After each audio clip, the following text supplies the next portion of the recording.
Hello, everybody, and welcome back to mufcMPB here on YouTube. My name is Brooks, and today is April the 24th, I believe. This is gonna come out, I believe, just over an hour before our match against Sheffield United, so it's not gonna be the longest episode ever. We are going to go over a couple of topics, mainly revolving around Jason Wilcox, as you can tell by the title and the thumbnail, as well as the tweet on your screen. There is breaking news surrounding someone who many presumed dead, and we have a little bit of transfer news, which will obviously happen in the summer. But we're just going to start off talking about Jason Wilcox, and something which came out earlier today has been, I think, it's divided opinion on Twitter. A lot of people saying it's fake, a lot of people saying it's not realistic. Also, another few people saying it's almost a way to force Erik ten Hag out of Manchester United. But according to Reluctant Nico, Jason Wilcox had told Erik ten Hag he must play the new Manchester United way starting against Sheffield United.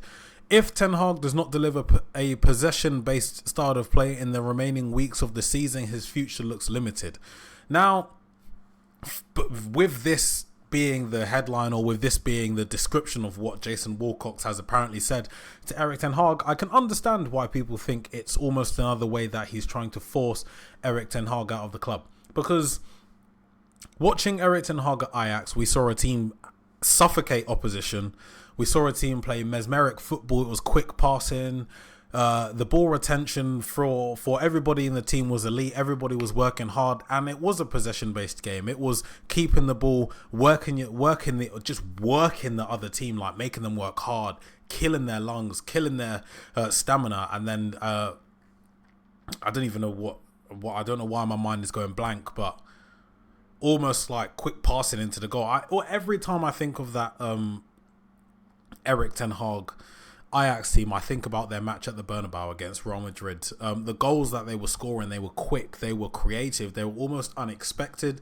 Not unexpected in the sense that Real Madrid were dominating and Ajax didn't deserve their goals, but unexpected as someone would receive a pass, you think they're going to play it that way, but they do a little backheel that way, and now there's just space. That sort of play is what Erik ten Hag was delivering, well, in the Champions League at least, at Ajax. And at times we've seen that for Manchester United. There have been a few occasions where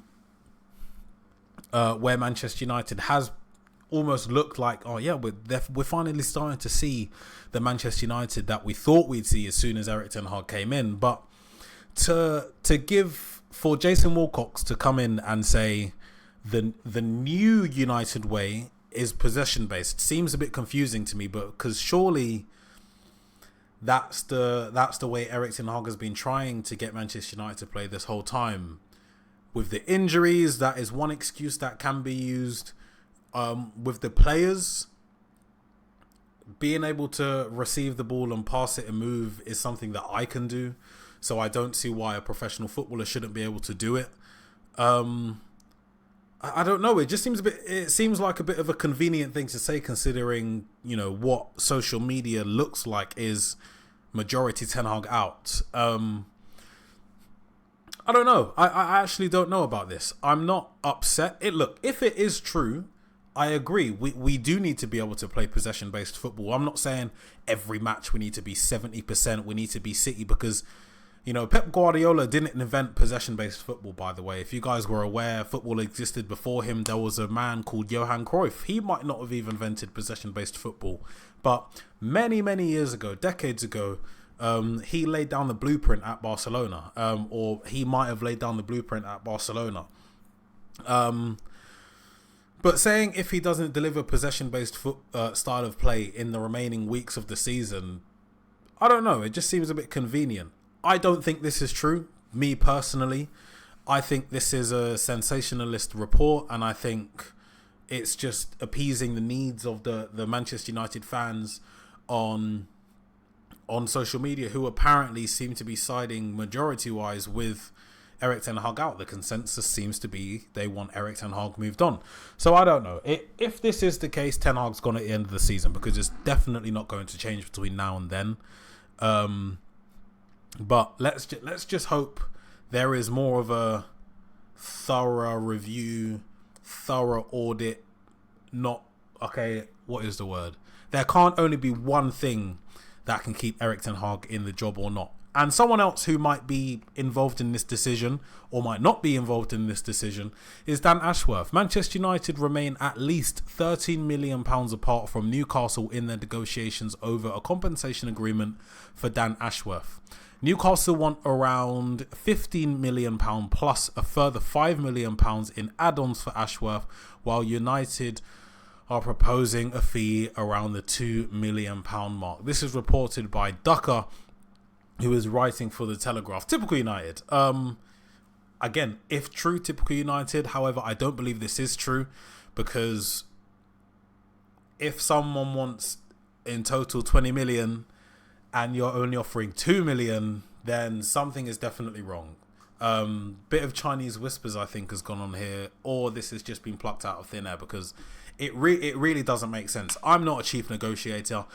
If anything, I'm not really good at negotiating, but look, I'm not going to go into the shop and try and buy a pound packet of Haribos and say, listen, mate, I'm going to give you 20p. Because that's effectively what's happened here. It doesn't make sense to me. I said this last week. I'm sure and I'm confident in the fact that Manchester United actually want Dan Ashworth. There wouldn't be this many reports. It wouldn't be this ongoing to find someone to fit this position. Because look, yeah, we might be chasing Frankie de Jong for that long. You might be chasing Wesley Sneijder for that many years. But in terms of off the pitch, there are way less options, way less top tier options to fill that director of football role than there would be attacking midfielders or there would be strikers. If you don't get Victor Osimhen, you can find about 100 other top or potentially top tier strikers. If you don't get the top director of football, you have a handful. You have a handful to choose from, and I don't think that's good enough. And I think for that reason and that reason only, this isn't real. I don't think it's real. It doesn't make sense. I think we just have to pay, and I think it might get to a point where Sir Jim Ratcliffe and his consortium, when I say consortium, I mean Omar Barada and all the people he's brought in. I just can't be bothered to say their names on repeat every single episode, but Jim Ratcliffe and co, I think, would eventually get to a point where they say, yeah, we'll just pay the 15 million, or we might pay 14 or 13, but to offer 2, that is silly. And I wouldn't be look, I actually wouldn't be surprised. I don't know who started yet. I know Omar Barada's there already, I think. I'm so, all of this stuff is confusing me at the moment, but that just seems fake. And look, I'm sure we will have Dan Ashworth at Manchester United before the beginning of the transfer window, so we can actually start the work and we can do stuff properly this time, instead of doing stuff half-hearted with people that don't really know what they're doing, with the wrong people in the wrong profession. This isn't going to happen this summer, and I can assure you that Jim Ratcliffe might as well come on this show and say to you guys, we will have our man in the position he needs to be in before the beginning of the transfer window. There's not really much else to say on that. But one thing which will be happening apparently in the transfer window is, reported by Bates, Casemiro and Rafael Varane are unlikely to be at Manchester United next season, with behind the scenes moves being discussed to allow them to leave this summer, with Saudi Arabia a potential destination. Certainly for Casemiro. Straight away, I can probably say almost definitely Casemiro won't be at Manchester United next season. Last season, he was one of our most important players and a massive reason in where we finished, and a massive reason in us winning the League Cup. Of course, he was one of the scorers in the League Cup final. But this season, there seems to be such a massive drop-off in terms of just small things like first touch, playing the right ball. I remember in the match against, I think it might have been Bournemouth, Garnacho was on the left, like making a run.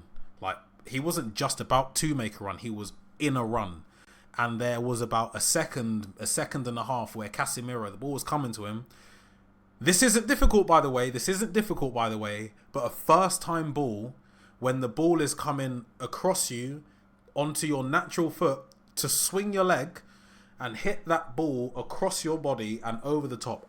I can do this. You can do this. Casemiro, 5-time Champions League winner, Brazilian captain, Manchester United's central defensive midfielder, can do this, but he didn't. He did like a fake pass. He didn't, and then he just passed it back. And I'm thinking, you make that pass last season. What's going on in your head that you're not making that pass?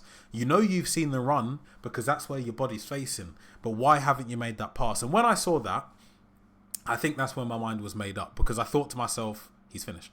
He's not finished as in he's rubbish professional footballer, but there's been a drop-off. He's hit some sort of wall. It's not a brick wall. It might be a polystyrene wall, but he's taken a little bump. There's a bump in the road which has prevented him from reaching the levels he was at last season. So I'm not surprised to see that he's almost definitely about to leave Manchester United this summer. But with Rafael Varane, I'm not surprised, but I'm a bit disappointed. Yes, he is an injury-prone player. Yes, he's on massive wages. And of course, with massive wages comes a lot of responsibility. Part of that responsibility being availability. I don't know. I don't think it will be good to let him leave on a free. That's the only problem I have here. Letting someone of Rafael Varane's quality leave on a free seems to be a bit of a mistake to me, and I hope for whatever reason that doesn't happen. But I guess we'll just have to wait until the summer to see. But all I can say is, if we do get rid of Casemiro, then another top quality centre back has to be one of the first signings of the transfer window. You're looking at Brantwaite, you're looking at Todibo. I believe it's Todibo. You're looking at the centre backs from Portugal, who haven't really been spoken about as much recently, but are still targets for Manchester United. Diamande, Inacio, Antonio Silva. Even Mathis de Ligt was mentioned a couple months ago. These are all top centre-backs that could come in and replace Rafael Varane if he was to leave in the summer, which is looking likely. But this is a bit of news. Breaking. You can see on the screen here, Tyrell Malacia working hard and training individually. Look, he's back in training. Whether this is his own personal training regime or whether he's working at a different time when no other Manchester United players were there, look, I'm not from Manchester. The only time I've really been to Manchester is from the station and to the stadium, and then from the stadium to the station. So it's not really a place I look around that much. But that don't look like Carrington outside. And he's wearing his own clothes. So this looks more like a personal training session to me. Maybe a home training session or one with friends. I wouldn't say or have any confidence to say that, Tyrell Malacia is back at Manchester United training.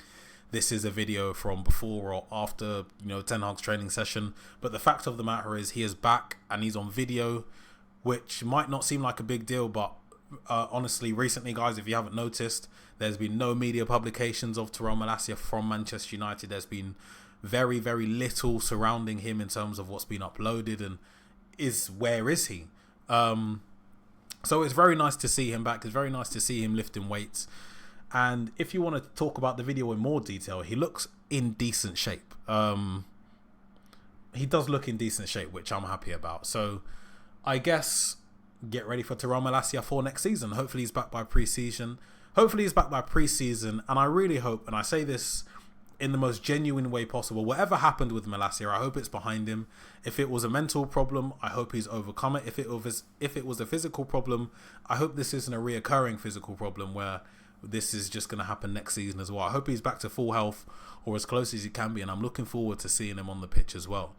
But the last thing, this penultimate thing, which we'll be speaking about, is Amad. Amad want answers on his future. I want answers on Amad's future because the match when he came on, he won the game against Liverpool. It looked like a bit of a new beginning for him. But since then, for whatever reason, he just hasn't been given the same opportunities. He has come on in a couple of games. He has had a positive impact on a couple of games, but we're no closer to see him in the starting 11 than we were before the Liverpool match. I'd be the same. I want answers. And I don't know if he's going to get them from Ten Hag. is it worth getting answers from Ten Hag? I mean, Ahmad can't leave now. He has to wait until the summer. By then, a new manager or the same manager will be here. So I don't imagine we'll be seeing any concrete response to that anytime soon until the managerial situation is cleared up. So don't pin your hopes on Ahmad staying. Don't also pin your hopes on Ahmad going, because it all depends, in my opinion, on what happens in the manager seat. Now, we will be ending this episode with a quote from Erik ten Hag. Let me know if you agree or not in the comments down below. But he says, I can see the fans are not happy with it, but they get fed by opinions. I heard the fans are very happy we are in the FA Cup final. Even for United, it is not business as usual. They were not so often in the final, and they were never in 2 times in a row. Smells of Mourinho a little bit. Do you remember when Mourinho went through they didn't qualify, they got knocked out hit because he was under pressure. No doubt Erik ten Hag is under pressure, and I don't disagree with anything he said. I personally am happy that we're in the FA Cup final. Anybody who says, Coventry should have gone through because it would have been a fairy tale, go away. You're not a Manchester United fan. There's this one guy on Twitter who celebrates when people score against Manchester United. He's wet, and he's a neek. Attention seeking, clicking for likes. He wouldn't go to Old Trafford and do that. That's all I'm saying. He's doing it for likes, but he is irritating. I'd love to bang him in the face, to be honest. I'm not even going to lie. But Erik ten Hag is not wrong. And he's not wrong that the fans are not happy with it. The performance against Coventry was a bit of a shock, but let's not all pretend like Coventry dominated and they deserve to go through. We dominated the match for 75 minutes or so. They got a penalty, which was a penalty, but the day before wasn't a penalty, so whatever with that. They scored a massively deflected goal, which would have gone in against anybody. They only really deserve to score 1 to 2 goals.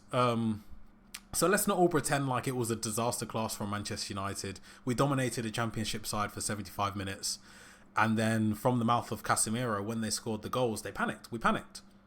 It's a trait of Manchester United recently, panicking.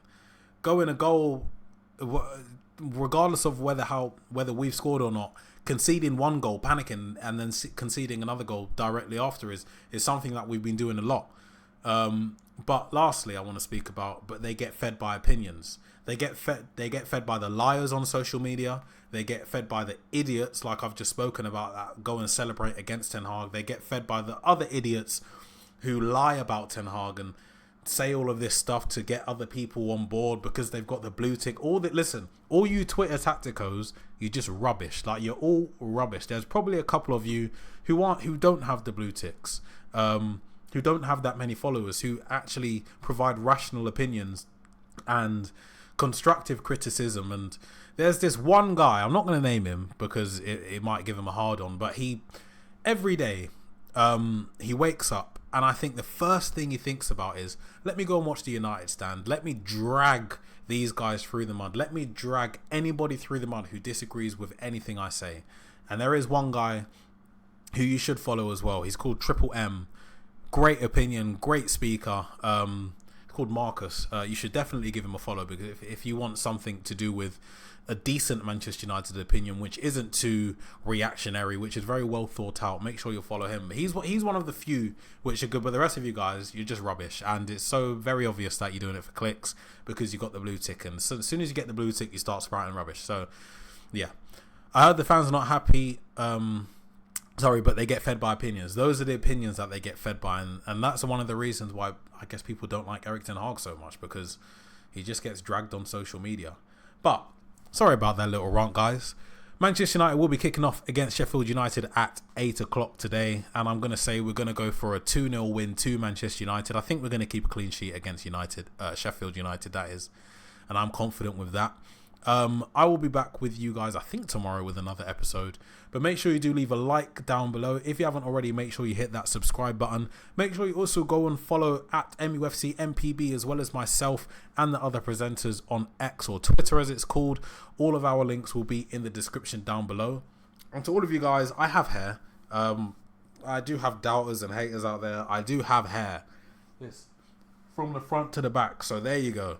But I will see you guys soon, and thank you very much for watching, and goodbye.